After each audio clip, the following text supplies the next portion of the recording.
Oi, minhas futuras poligotas, tudo bem com vocês? Hoje eu vou fazer um study vlog. Eu coloquei lá no meu Instagram perguntando se vocês gostam desse tipo de conteúdo, que é um vlog mostrando como é que eu estudo de verdade. Pra vocês terem uma noção, pra não ficar só naquele negócio que eu mostro pra vocês como é o meu calendário, enfim, minha mão tá roxa, porque hoje foi dia de pintar meu cabelo, então... E aí hoje eu vou mostrar pra vocês como é que eu faço mesmo. Todos os passo a passos de como é que eu estudo. Lembrando que hoje é domingo, minha rotina no dia de sábado e domingo é um pouco diferente, porque eu não trabalho fora. Então eu consigo me dedicar e fazer algumas atividades que eu não consigo fazer durante a semana por causa do trabalho. Então hoje é diferente, eu não estudo assim todos os dias, ok? Esse é um dia especial, então eu vou colocar vocês aqui perto da minha mesa de estudos e vou mostrar que eu vou fazer tudo direitinho, tá? Que eu vou fazer logo de cara, que é muito importante, é pegar os materiais. Então eu tô com os meus cadernos, esse aqui é de mandarim, esse aqui é de inglês e de alemão. E eu tenho algumas coisinhas que estão aqui também, que estão uma bagunça. Mas enfim. E a minha folha, que eu uso pra praticar os ideogramas, eu imprimi na internet, você procura...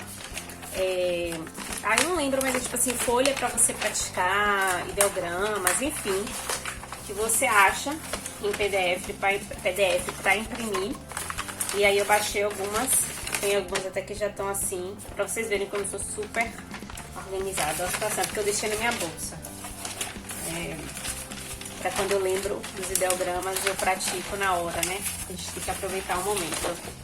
Aí eu tenho essa folhinha aqui também, que é um texto que eu acabei imprimindo, mas não cheguei a ler e a fazer as atividades. É de um site muito bom, que eu vou deixar aqui embaixo pra quem estuda mandarim, porque é um site que tem várias atividades, vários textos. São textos do nível básico pra quem tá aprendendo a estudar mandarim.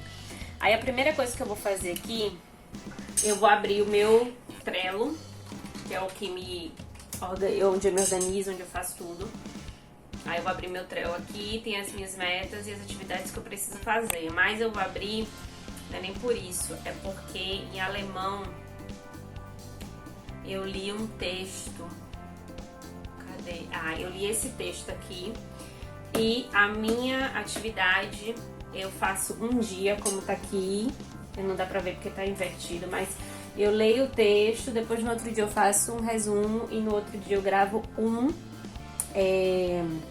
vídeo pronunciando. Então eu vou fazer agora o texto sobre esse texto que eu li essa semana.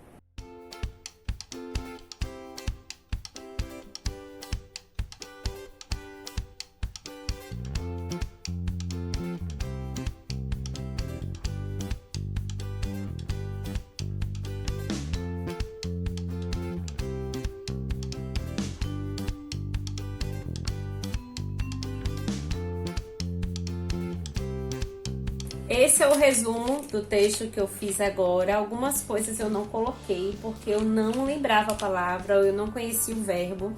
E agora eu faço o seguinte, depois que eu li o livro Você Sabe Estudar, o ideal é que a gente aprenda com os nossos erros. Então, eu vou corrigir esse texto todinho e reescrevê-lo da forma que ele estaria correto. Assim, eu não vou ter uma pessoa para me dizer se está totalmente correto, mas eu uso o Google Tradutor e eu uso também um outro site que depois eu vou mostrar para vocês, que é para você procurar se essa frase existe, se essa frase já foi dita por alguém. Então eu vou corrigir aqui e vocês vão acompanhar.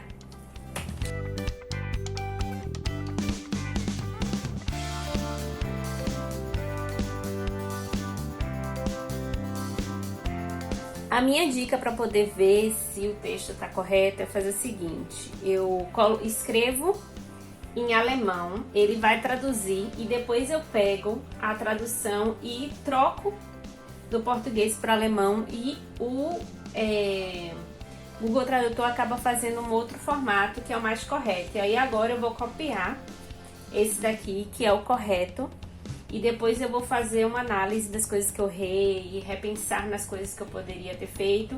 E eu ainda vou fazer um outro exercício. Eu vou tentar fazer um texto agora, dessa vez, olhando para as regras. me baseando nas regras, procurando as palavras que eu não conheço para poder fixar isso mesmo.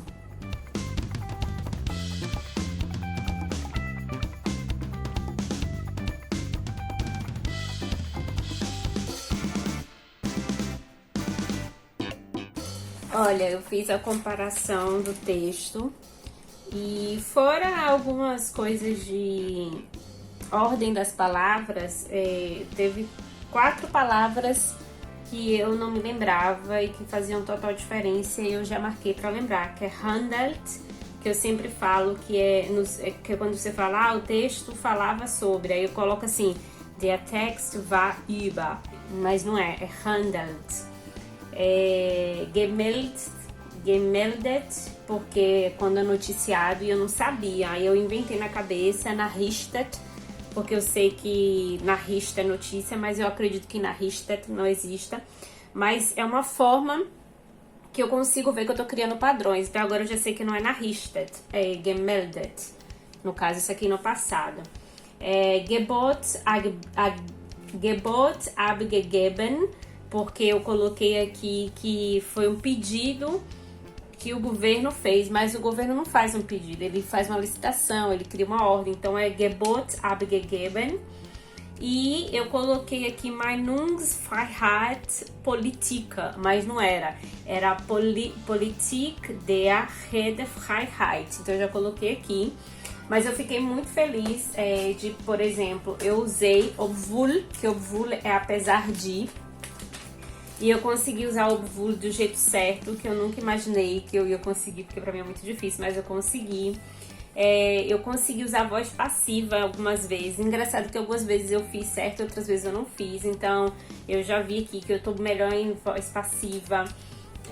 Algumas construções de frase também eu consegui colocar a posição dos verbos, das palavras certas. Então, eu consigo ver que eu não errei muita coisa. Eu errei muito a construção das frases, mas eu já melhorei em voz passiva e em conectivos. Quando eu vejo assim, por exemplo, apesar de, mais, porque, esses conectivos assim, sabe, que você coloca, e em alemão é muito difícil, porque dependendo de cada um, o resto da frase muda toda, ou o verbo pode ir pro final, ou o verbo pode ir pra frente. E tem outra coisa também que eu fiquei muito feliz, que quando o verbo vai pro final, que tem, por exemplo, assim, foram feitos, que nem aqui no final, apesar da rede social ter uma política de liberdade de expressão. Não, aqui não. Minto. O motivo são os protestos que estão sendo noticiados na Índia. Estão sendo. Então aqui estão sendo ou que foram noticiados, e eu já consegui saber. Já consegui finalmente colocar na minha cabeça que o verbo principal, ele é o antepenúltimo, e o verbo que tá ali de apoio, ele fica por último, que era uma coisa que eu sempre tinha dificuldade. Então, por exemplo, ao invés de colocar gemeldet wurden, eu colocava wurden gemeldet. Isso eu já aprendi. Então, eu tô vendo que aos poucos eu tô conseguindo aprender coisas novas, usos novos, principalmente porque eu estou escrevendo bastante. Aí agora eu preciso gravar a pronúncia, para que eu vá observando como é que tá a minha pronúncia. Eu faço isso todos os textos, para que eu vá até comparando como se fosse um diretório. E eu vou mostrar para vocês também o site que eu uso para ver se uma frase realmente existe. No caso assim, se ela estiver lá, vocês vão ver direito quando eu mostrar. Esse é o site, chama Youglish. Aí você coloca aqui embaixo, gente, a opção, ó. E aí eu coloquei alemão, mas tem árabe, chinês. Aqui eu sempre esqueço como é Dutch. Eu sei, mas eu sei qual é o idioma, mas não sei traduzir. Inglês, francês, enfim, tem vários idiomas. E aí você coloca aqui a frase. Eu coloquei só der Text handelt, porque eu queria saber se realmente era esse o uso. E aqui eu tô vendo um vídeo de alguém que ele fala aqui no vídeo: Der Punkt ist auf jeden Fall, der Text handelt davon, dass in einer Firma Leute sich so die Befehlshierarchie herunter. Sim, existe. E aí eu posso ver outra opção, clicando aqui do lado. Genau, handelt der Text von einem Partisanen em Itália. Então, eu já sei que handelt. Opa, peraí que eu coloquei, sumiu. Vou pausar aqui. Handelt sempre é handelt com von. Então aqui é bom, por exemplo, para inglês. Se você quiser colocar para inglês, to you. If I said to you, você está falando. And it's in really to say. Você pode colocar aqui entre aspas. Entre aspas é melhor porque vem só aqui. If I said to you.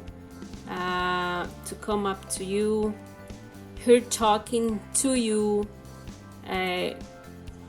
what happened to you, talk to you, não é talk for you, é talk to you, say to you, não é say for you, stress to you, enfim. Aí aqui você bota for you, pra você ver o que é, qual é o contexto que for you vem.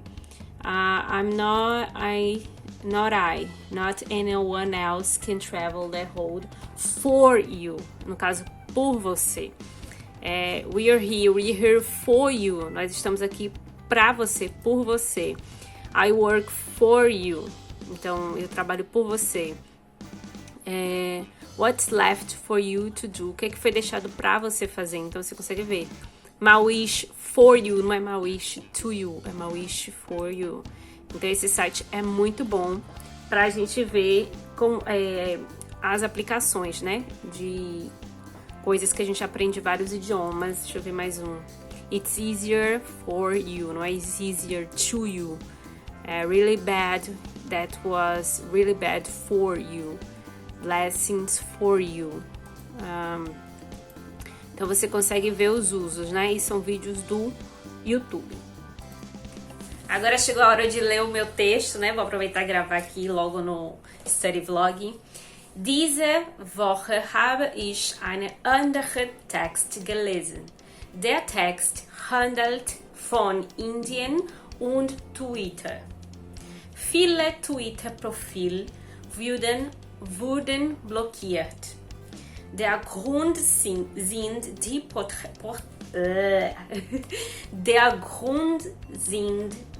die Proteste, die in Indien gemeldet wurden. Ein neues soziale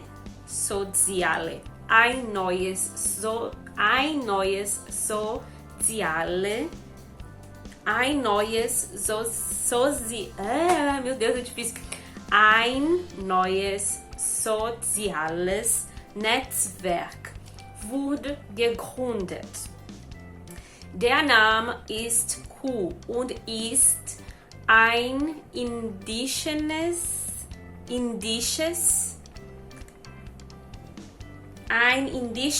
soziales Netzwerk.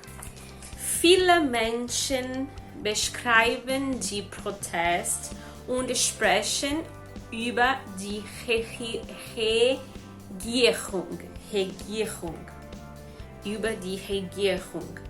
Twitter hat viele Konten blockiert, weil die Regierung ein Gebot abgegeben hat, obwohl das soziale Netzwerk eine Politik der Redefreiheit hat. Não é tão fácil por causa dos... Então o texto é esse, eu fiz o meu resumo e eu pratiquei as palavras. E aí, como eu tenho essas palavras marcadas, eu vou colocá-las depois no meu flashcards, no meu aplicativo de flashcards que tá no celular, então não vou mostrar pra vocês. Mas é bom eu aprender no uso, por exemplo, de handelt, quando eu sei que algum texto... Eu nem sei a tradução literal, porque eu não procuro, mas deve ser assim, trata ou fala sobre, porque é melhor a gente aprender no contexto do que ficar procurando coisa por coisa, né? Agora eu vou fazer um exercício de escuta de alemão, eu vou fazer um texto um exercício de ditado que eu sempre mostro pra vocês, que aí eu vou praticar a escrita e a escuta, e aí eu vou mostrar a vocês.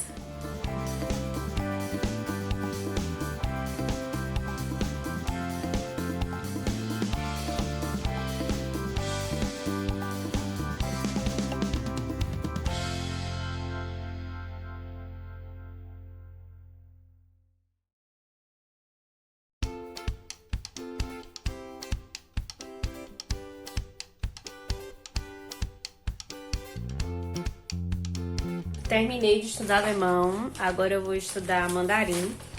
E aí eu vou começar primeiro fazendo um estudo ativo. Eu vou pegar alguns ideogramas que eu me lembre e vou tentar escrevê-los nessa folha, tentar passá-los para essa folha. E depois que eu fizer, eu vou fazer um aqui, o que eu me lembrar, de lápis, nessa primeira fila.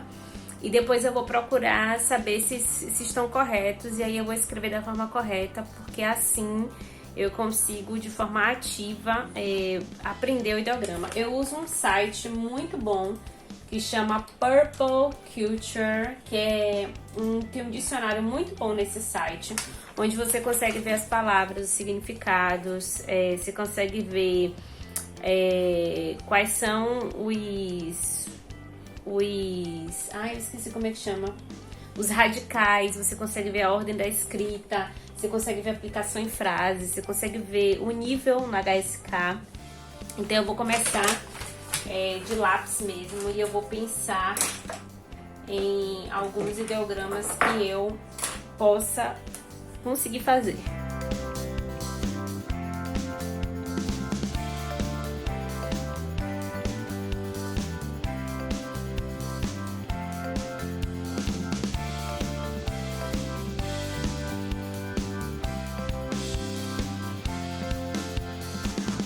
Eu tô usando esse dicionário aqui do Purple Culture. Aí eu fiz aqui todas as listas. Esse aqui é o único que eu não lembro, o PIN. Eu sei que isso aqui é pato, cisne, alguma coisa, porque isso aqui é nial, que é passarinho. Ah, eu acho que isso aqui é galinha. Isso é Pronto. Tem alguns que eu tenho certeza que eu errei, mas é bom pra só a tentativa. Aí, como é que eu faço? Opa, eu vou abrir aqui. Aqui tem a procura por PIN. Eu vou botar aqui, começa com J e o final é dial. Então, eu vou colocar aqui. E é esse daqui, tá vendo? Aí, eu já confirmei aqui que é dial. Só que eu errei porque eu tinha colocado o tom certo. Opa, eu tinha colocado o tom certo e apaguei. Mas é dial, que é de onde? Acho que é público isso. Ah, não. Entregar, pagar, fazer amigos. Enfim, eu sei que ônibus é gundial. Gundial. Deve ter algum... Ah, não tem aqui. Mas enfim, ele está certo. Ele tem um negocinho. Eu só fiz errado porque eu botei o telhadinho fechado. Enfim, agora eu já sei que o telhadinho é aberto. E assim eu vou fazer com todos os outros. E aí eu vou fazer em caneta o resto da fileira, tá? Mas antes eu sempre vejo que eu errei o que acertei. Olha que legal, gente, como é. Isso aqui é Xie, que significa neve. E olha como eu fiz. Eu sabia que tinha alguma coisa com os tracinhos, mas eu não conseguia me lembrar o que era. E eu vou mostrar pra vocês como ele é. Olha como ele é. Então, assim, eu consegui associar. Eu sabia como era mais ou menos, mas eu estava perdida ainda. E esse exercício de eu conseguir fazer, errar e depois fazer do jeito certo, agora eu consegui ver como é. Por exemplo, aqui eu tinha esquecido... Não, mentira. Esse daqui eu tinha trocado, eu tinha colocado um outro ideograma aqui dentro, que era o de I, mas não era, era o de pé. Esse daqui foi muito legal, porque eu esqueci de colocar um tracinho. Eu sabia que tinha esse aqui, mas eu senti que tava faltando alguma coisa, era o tracinho. Esse aqui do cérebro, eu apaguei a lua. Eu fiz o segundo todinho, tudo, mas eu esqueci a bendita lua. Mas agora eu já sei. E aí o bom do exercício é isso, porque eu vendo que eu esqueci, isso fica marcado na minha cabeça. Agora eu já não esqueço que no cérebro tem uma lua antes. Então, gente, agora já são 9h21. Eu fiz 7 ideogramas. Eu não errei nenhum PIN, todos estão pronunciados e com os PINs corretos. Errei poucas coisas, como vocês viram. mas eu vou deixar o restante para amanhã, porque eu já tô bem cansada. Eu me baseio também, gente, para pegar esses vocabulários no Drops. Eu faço Drops todos os dias de manhã, todos os dias. Eu já criei o hábito, porque como eu faço indo pro trabalho, eu já criei o hábito de umas 9 horas, 10 horas. Final de semana eu acordo tarde, então assim, quando eu levanto é a primeira coisa que eu faço. Aí eu faço Drops. E eu sempre faço procurando os vocabulários de coisas que eu precise usar, coisas básicas. E aí, a partir desse Drops, que depois eu venho fazer esse exercício para saber se eu estou habituada com os ideogramas. Então, de manhã eu vi alguns ideogramas desses, de galinha, de pé, de cérebro. E aí eu deixei durante o dia e dei um tempinho para agora eu não fazer baseado na minha memória de curto prazo, mas na memória que eu tenho já aqui mesmo, já sedimentada. Eu tô orgulhosa porque eu vi que muita coisa eu já tenho um conhecimento grande das palavras. E aí isso tem me ajudado muito mesmo a não só reconhecer, mas a construir. E amanhã eu vou fazer algumas frases também com esses ideogramas que eu tenho aprendido nos últimos dias. Fazer as frases mesmo sem olhar. Vou escrever sem olhar, sem me basear no PIN, porque pelo celular a gente faz pelo PIN, né? Então a gente acostuma a só colocar lá o PIN e o celular faz o resto por nós. Mas eu quero fazer à mão mesmo. Talvez eu nunca precise usar a mão, mas é bom, eu acho que é importante para esse processo eu também focar em escrever, em criar o conteúdo. E deixa eu mostrar para vocês agora como é que eu faço o meu cronograma. Eu tenho um vídeo aqui no canal mostrando como eu faço o meu cronograma de estudos, né? Da semana, para que eu consiga fazer tudo. E aí eu vou mostrar direitinho pra vocês. Esqueci até de riscar o que eu fiz. Esse é o meu cantinho aqui que eu uso para estudar. Aí aqui atrás do computador eu tenho o meu quadrinho com as minhas metas. Eu esqueci de marcar as coisas que eu fui fazendo. Mas enfim, eu tenho... Vocês podem ver lá no meu vídeo que eu fiz sobre como é que eu faço as metas da semana. Eu tô com as metas muito parecidas, com os exercícios muito parecidos durante os dias, porque a minha meta do mês tá muito curtinha por causa do meu tempo, mas eu uso isso aqui, que eu tenho que até renovar para fazer para esta semana que vai começar. Se você gostou do meu story vlog, por favor, deixe um joinha aí para eu saber. E comente também o que você quer ver por aqui pelo canal, quais as dúvidas que você tem. E até o próximo vídeo. Tchau!